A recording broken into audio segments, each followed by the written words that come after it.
नाहरगढ़ के बीचों बीच एक पुराना सा घर था। यह घर था हरिनाथ शर्मा का, जो गरीब तो नहीं थे लेकिन अमीर भी नहीं थे। और इसी घर से शुरू होती है इन दोनों की बहनों की कहानी। एक थी सीता, संस्कारों की मूरत, तो दूसरी थी गीता, घमंड की दुकान। शुरुआत में दोनों बहनें साथ साथ पलती थी, एक ही थाली में खाना, एक साथ सोना। लेकिन जैसे जैसे उम्र बढ़ी, गीता के मन में एक अजीब सी जलन नहर करने लगी। गांव में लोग सीता की तारीफ करते थे, सीता तो देवी जैसी है, एकदम माता सीता जैसी शांत और दयालु। हाँ, सही कहा, ऐसी बहू मिले तो घर स्वर्ग बन जाए। यह बातें गीता के कानों को जलन बनकर उतरती थी। मैं सुंदर हूँ, तेज हूँ, फिर सब सीता की ही तारीफ क्यों करते हैं? उसके पास ना तो शक्ल है ना अकल, उसके बावजूद सब उसी को मक्खन लगाते फिरते हैं। सीता को यह सब पता था, लेकिन वो चुप रहती थी, क्योंकि उसे लगता था गीता मेरी छोटी बहन है, समय के साथ समझ जाएगी। एक दिन हरिनाथ शर्मा ने दोनों को पास बुलाया। बेटा, अब तुम दोनों की शादी का समय आ गया है।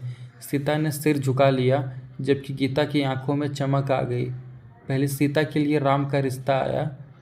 राम गरीब था और खेत में काम करता था, लेकिन दिल से साफ और नेक दिल था।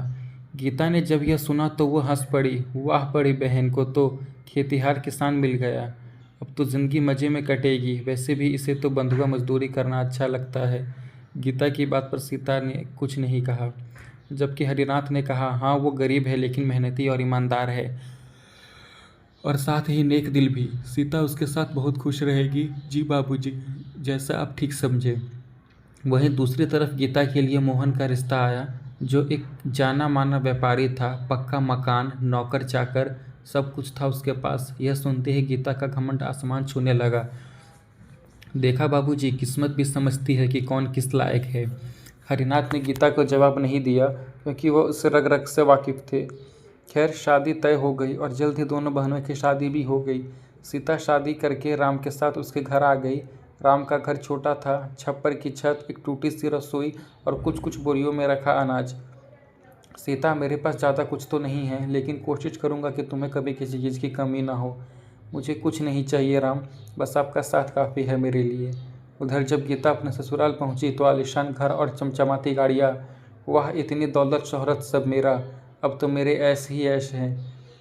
अब तो सीता मुझसे नज़र तक नहीं मिला पाएगी। इस तरह दौलत शोहरत ने, गुरूर ने जीता का घमंड दुगना कर दिया था। ओए कमला, इधर आ। यह मेरा कमरा ठीक से साफ़ क्यों नहीं किया? लेकिन मैंने तो सुबह ही साफ़ किया था छोटी मालकिन। तो क्या मैं झूठ बोल रही हूँ? नौकर हो, नौकर बनकर रहो। जाओ जल्दी से यहाँ पोछा लगाओ, और हाँ, किसी नौकर के लिए नारियल पानी लाने को बोलो। जी छोटी मालकिन, मैं भी कर देती हूँ। इसी तरह कुछ महीने गुजर गए और तीज का त्योहार आ गया और दोनों बहनें मायके पहुँची। सीता ने साधारण साड़ी पहनी थी, तो गीता ने रेशमी लहंगा पहना हुआ था। उसके हाथों में रंग बिरंगी चूड़ियाँ और एक बड़ा सा ब्रांडेड बैग लटका हुआ था। गांव की कुछ औरतें तीज का टोटका करने आई थी। तभी गीता ने अपनी बहन का मजाक बनाते हुए कहा, और बताओ सीता, कैसा चल रहा है सब? राम जी जो खाना भी देते हैं कि नहीं? मैं तो भूल ही गई, खुद खाने के लाले पड़े हैं हुए हैं उनके। तुझे कैसे खिलाएंगे? गीता की कड़वी बात सुनकर सीता का दिल टूट गया, लेकिन अपनी बहन को नीचे दिखाकर गीता को बड़ा मजा आया। दिन ढलने पर दोनों बहनें अपने अपने घर लौट गई। दिन गुजरने लगे। सीता की जिंदगी आसान नहीं थी। सूरज निकलने से पहले उठना, चूल्हा जलाना, खाना बनाना, पति राम के साथ खेत जाना और दिन भर कड़ी मेहनत करना। शाम होते होते सीता थक कर चूर हो जाती थी, लेकिन उसने कभी शिकायत नहीं की। सीधा सीधा, क्या तुम मुझसे नाराज हो क्योंकि मैं तुम्हें वह आराम की जिंदगी नहीं दे पा रहा जिसके बारे में तुमने सोचा होगा? अरे नहीं नहीं, आप ऐसी बातें क्यों कर रहे हैं? आप जैसा इतना प्यार करने वाला पति मुझे मिला, और मुझे क्या चाहिए? हम दोनों साथ हैं तो यह मुश्किल वक्त भी गुजर जाएगा। अच्छा चलो, आज का खाना मैं बनाता हूँ, तुम बैठकर आराम करो। अरे नहीं नहीं, मैं बना दूँगी। आप कैसे बनाएंगे? क्यों, मैं क्यों नहीं बना सकता? आज मैं अपनी प्यारी सी पत्नी को अपने हाथ से बनाकर खाना खिलाऊंगा। तुम बस बैठो और आराम करो। इस तरह राम ने चूल्हा जलाया, खाना बनाया और उसके बाद अपने हाथों से सीता को भी खाना खिलाया।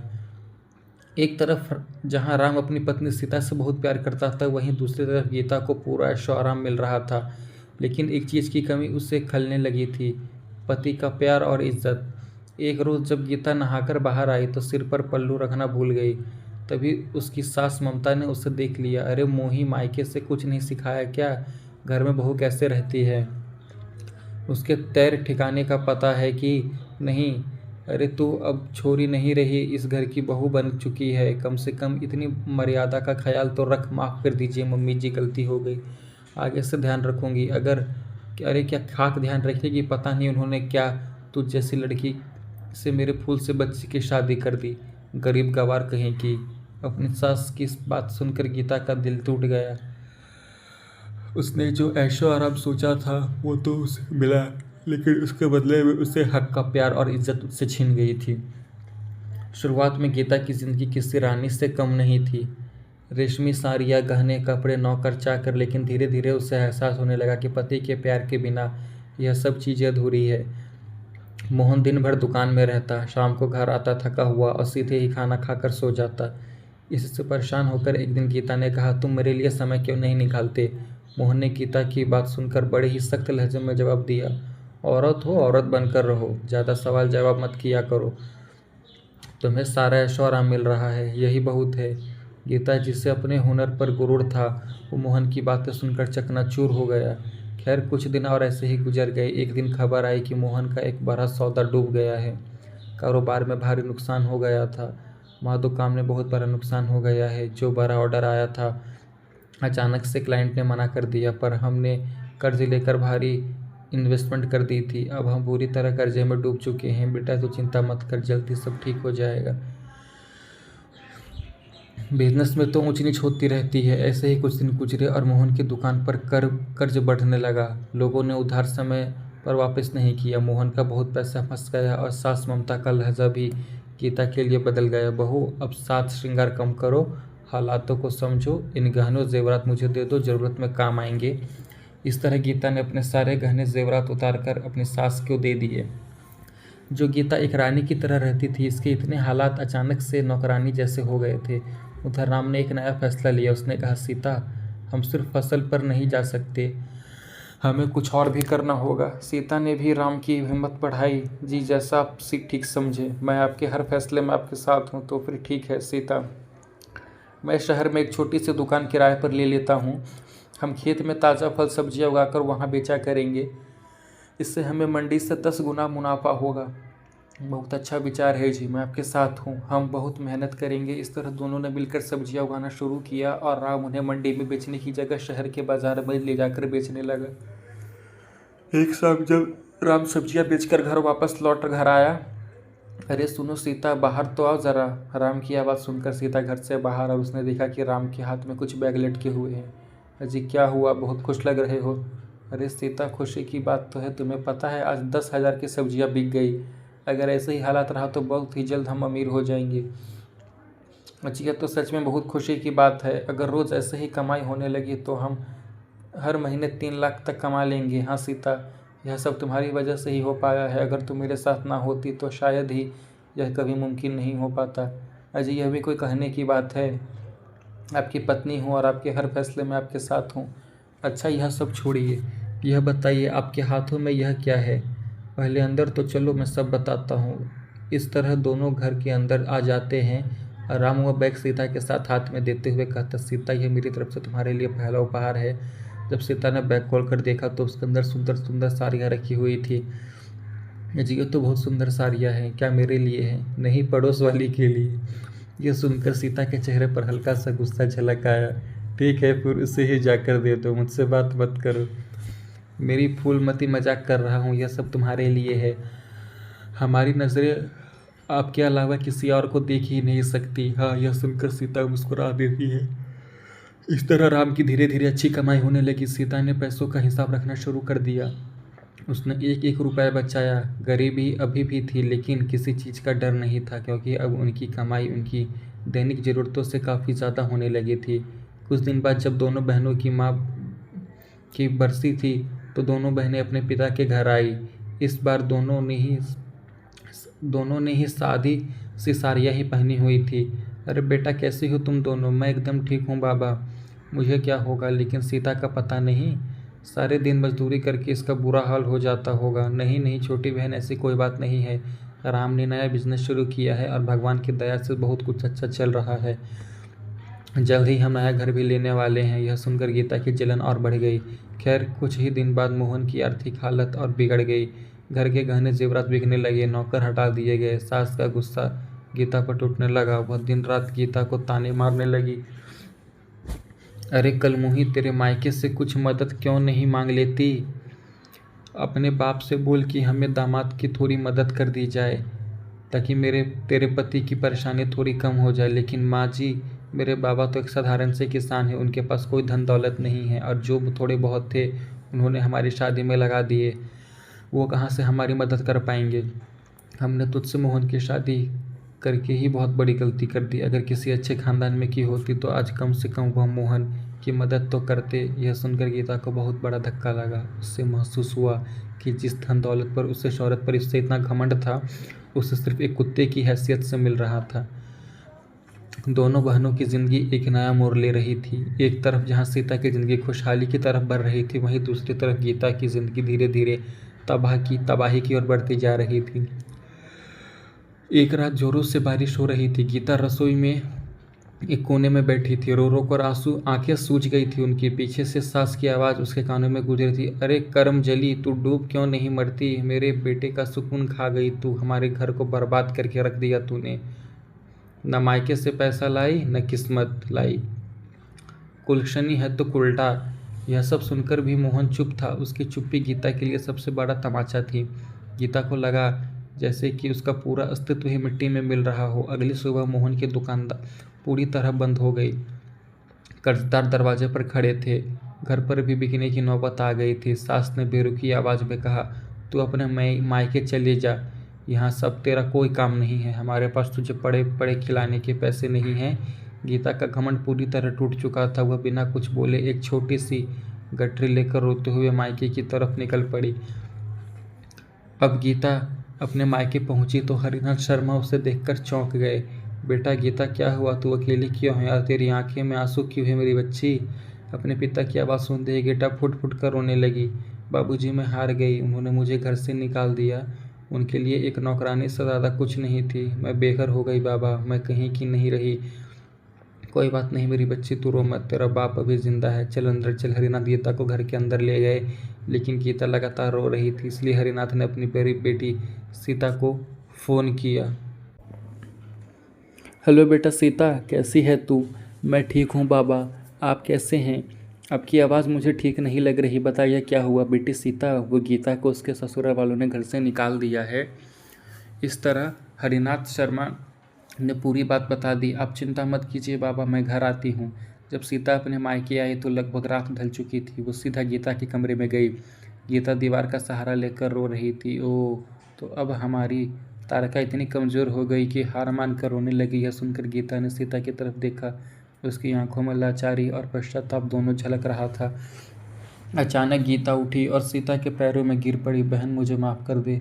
मैंने तेरे साथ बहुत कुछ बुरा बर्ताव किया है। शायद भगवान ने मुझे इसी की सज़ा दी है। गीता का यह रूप देखकर सीता सन्न रह गई। मैंने तुझे हमेशा नीचा दिखाया, तेरी गरीबी का मजाक उड़ाया। आज मैं खुद खाली हाथ हूँ। मेरे साथ जो भी हुआ यह सब मेरे कर्मों का फल है जो मैं भुगत रही हूँ। सीता ने ढांढस बांटते हुए गीता को उठाया। रो मत बहन, बहनें तो आपस में लड़ती हैं, झगड़ती है। इसका ये मतलब नहीं कि हम एक दूसरे से अलग है, नफरत करते हैं। चल अब रोना बंद कर। नहीं बहन, मुझे समझ आ गया, पैसे नहीं इंसान बड़ा होता है। यह सुनकर सीता की आंखों में आंसू बह निकले। उसने गीते को गले से लगाया। अरे पागल, बहनें माफ़ी नहीं मांगती, एक दूसरे को संभालती है। चल अब रोना बंद कर, वरना मार खाएगी बड़ी बहन से। इस तरह रात गुजर गई। अगले दिन सीता ने राम से बात की। राम, मैं चाहती हूँ गीता हमारे साथ काम करे, इससे वह सब भूल जाएगी और ज़िंदगी में आगे बढ़ पाएगी। राम ने बिना सवाल जवाब किए कहा, ठीक है सीता, जैसा तुम चाहो। गीता तुम्हारी बड़ी बहन है, इसका मतलब वो मेरी भी बहन है। गीता राम और सीता के साथ मेहनत करने लगी। सुबह जल्दी उठना, खेत जाना, खेत में पानी देना, सब्जियां तोड़ना, निराई गुड़ाई करना और राम के साथ शहर जाकर दुकान की सब्जियां बेचना। गीता के हाथ छिल गए, कमर दुख गई और एक दिन गीता ने रोते हुए कहा, मैं ये सब नहीं कर सकती सीता, मुझसे नहीं हो पाएगा, मैं तुम्हारी जितनी मजबूत नहीं हूँ। गीता की बात सुनकर सीता ने शांत स्वर में कहा, हिम्मत मत हार गीता, मैंने भी सीखा था, तू भी सीख जाएगी और एक दिन कामयाबी तेरे कदम चूमेगी। इस तरह दिन बीतने लगे। गीता ने राम और सीता के साथ काम करके कुछ पैसे इकट्ठे किए और खुद का एक रेस्टोरेंट खोलने का निश्चय किया। राम और सीता ने गीता का साथ दिया और जल्द ही गीता और सीता मिलकर पार्टनरशिप में शहर के बीचों बीच एक रेस्टोरेंट खोल लिया। रेस्टोरेंट बहुत अच्छा चलने लगा और जल्द ही गीता और सीता का नाम स्टार्टअप आइकन गर्ल्स के रूप में मशहूर हो गया। एक दिन मोहन हरिनाथ के घर आया। नमस्ते पिताजी, गीता कहाँ है? अब तुझे गीता से क्या काम है? उसे दिया दुख काफ़ी नहीं था क्या जो तू फिर से चला आया जले पर नमक छिड़कने? ऐसा मत बोलिए पिताजी, मुझसे भारी गलती हो गई। मैं गीता को वापस अपने साथ ले जाने आया हूँ। मैं इतनी परेशानियों के बीच क्या सही है क्या गलत समझ नहीं पाया। बेटा, जो इंसान सही गलत ना समझ पाए वो मेरी बेटी को छोड़ दिया। अपनी बेटी को दोबारा कैसे भेज दूँ मैं उसकी जगह पर? मैं यह गलती नहीं करूँगा। मोहन बोल ही रहा था कि तभी पीछे से सीता और गीता भी आ गई। मोहन, तुम यहाँ क्या कर रहे हो? मैं गीता को अपने साथ वापस ले जाना चाहता हूँ। इतना सब तुम्हारा मन नहीं भरा कि अब तुम वापस आ गए? सीता, तुम बीच में मत बोलो, मैं गीता से बात कर रही हूँ, तुम हमारे बीच मत आओ। मोहन की बात सुनकर गीता ने तीखे अंदाज में कहा, मिस्टर मोहन, तमीज़ में रहकर बात कीजिए। आप मेरी बहन से बात कर रहे हैं और मुझे आप यह बताइए कि आज अचानक यहाँ कैसे आना हुआ? मेरी याद कैसे आई? क्योंकि मुझे अपनी गलती का एहसास हुआ। मैं तुम्हें वापस अपने साथ ले जाना चाहता हूँ। मैं तुम्हारा अफसोस अच्छे से जानती हूँ। आज मेरे पास दौलत शोहरत आ गई तो तुम्हें मेरी याद आ गई। तुम सिर्फ लालची इंसान हो, मोहन बिन पेंदे के लोटे की तरह, जो आज यहाँ तो कल वहाँ। अपनी हद में रहो गीता, तुम मेरी बेइज्जती कर रही हो। बेइज्जती उसकी की जाती है जिसकी कोई इज्जत होती हो। आप जैसे लोगों की कोई इज्जत नहीं होती। अब चली जाइए यहाँ से, वरना हमें धक्के देकर बाहर निकालना पड़ेगा। मैं तुम्हें देख लूँगा। हाँ, देख लेना। अब जा यहाँ से। इस तरह मोहन आग बबूला होकर वहाँ से चला जाता है। इसके बाद दोनों बहनों ने बहुत तरक्की की और सीता और राम ने मिलकर गीता के लिए बहुत अच्छा लड़का ढूंढा और गीता की शादी कृष्ण से करवा दी और इस तरह दोनों बहनें खुशी खुशी रहने लगे। अगर आपको यह कहानी सुनकर थोड़ा सा भी इमोशनल हुआ और आपको कहानी अच्छी लगी तो वीडियो को लाइक और चैनल को सब्सक्राइब जरूर करना और हाँ, बेल नोटिफिकेशन भी प्रेस कर देना ताकि आने वाली वीडियोस की नोटिफिकेशन आपको सबसे पहले मिल सके और आप हमारे वीडियोस को सबसे पहले देख सके। तो मिलते हैं आपसे कल एक नए वीडियो में, तब तक के लिए बाय।